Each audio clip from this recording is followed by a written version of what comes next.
Eat Bulaga, mag-isang pinataob ang 3 channel ng Showtime.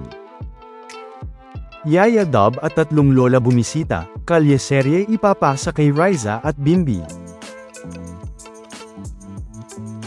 Talaga namang mas pasabog nga ang nangyari sa Eat Bulaga sa pagpapatuloy ng selebrasyon ng 47th anniversary ng Eat Bulaga ngayong Sabado unang araw ng August 1, 2026. Dahil napanood at napakinggan nga ang theme song ng Eat Bulaga, na kinanta ng mga clones ng Eat Bulaga.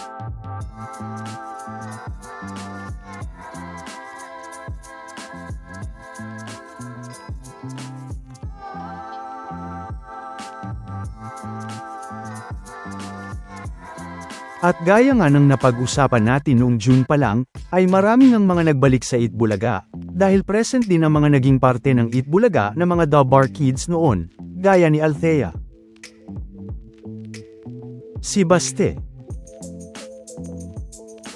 si Tolets, si Goyong, si Atong, kasama din ng Broadway Boys, si Ruel, si Shama, kasama din ng mga super si Reyna,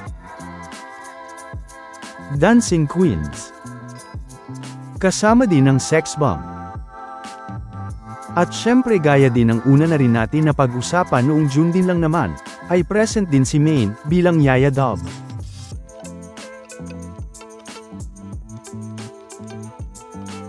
Si Lola Tinidora, Lola Tidora. At syempre gaya ng inaasahan ay kasama din si Lola ni Dora, na tinupad nga ang pangako sa lahat.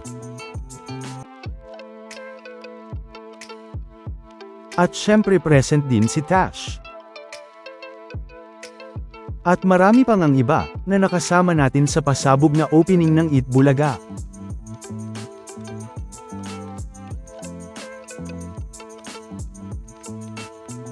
Dito din nga, ay inilunsad din ng Eat Bulaga ang bagong pagtulong sa mga The Bark Ads, na e-business, na kung saan ay pipili nga sila ng iba't ibang mga negosyong pwede nilang matulungan, small and medium man yan, natutulungan nga ng Eat Bulaga ng ilang mga taon hanggang sa lumago ito.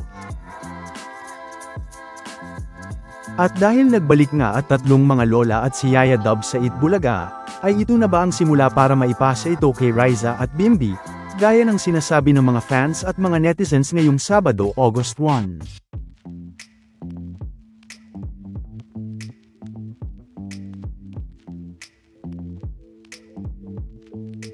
Yan ang dapat nating abangan.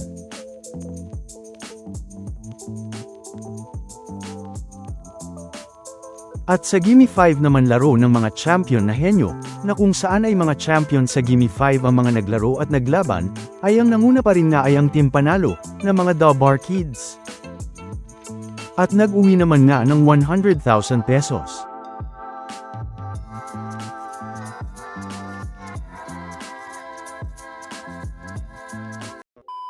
Welcome back mga ka-highlights.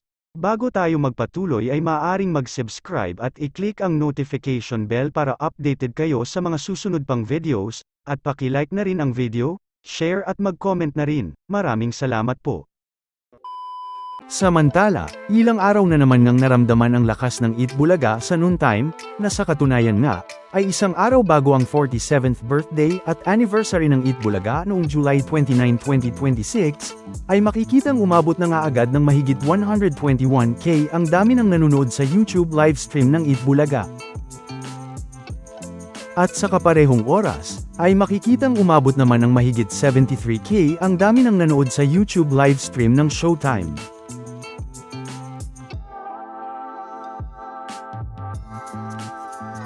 Hindi lang yan, dahil noong mismong 47th birthday at 47th anniversary na nga ng Eat Bulaga noong July 30, 2026, ay umabot pa nga ang dami ng nanonood sa YouTube livestream ng Eat Bulaga ng mahigit 148K. At makikitang umabot naman ng mahigit 80K ang dami ng nanood sa YouTube livestream ng Showtime, sa kaparehong oras pa rin.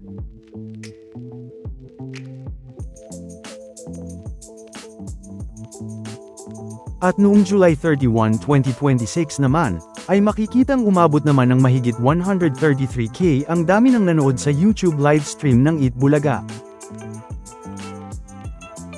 At sa kaparehong oras pa rin, ay makikitang umabot naman ng mahigit 101K ang dami ng nanood sa YouTube livestream ng Showtime.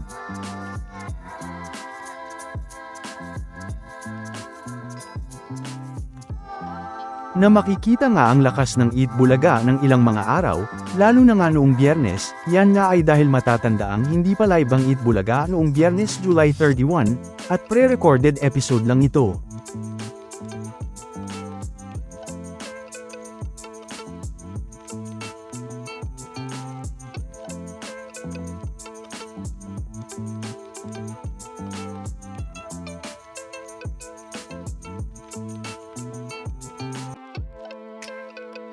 Pero, hindi nga lang yan, dahil record-breaking na naman nga ang Eat Bulaga ngayong Sabado August 1, dahil umabot na ng mahigit 178K ang dami ng nanonood sa YouTube livestream ng Eat Bulaga.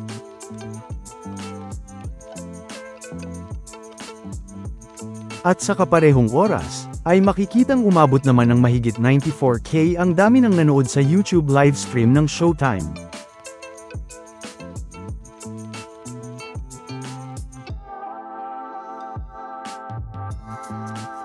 Na kahit nga isama pa ang dami ng nanood sa YouTube livestream ng Showtime sa GMA Network, na umabot naman ng mahigit 24K, ay aabot nga lang ito ng mahigit 118K.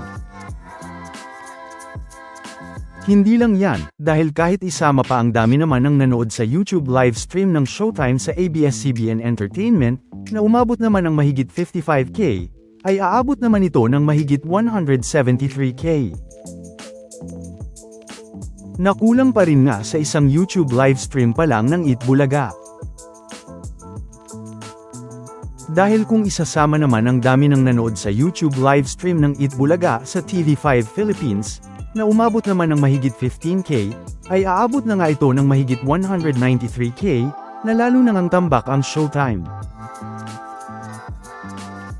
Na makikita ngang humataw na naman sa lakas ang Eat Bulaga ngayong Sabado, na dahilan nga para mapataob ng Eat Bulaga kahit ang tatlong YouTube livestream ng Showtime, kahit mag-isa pa.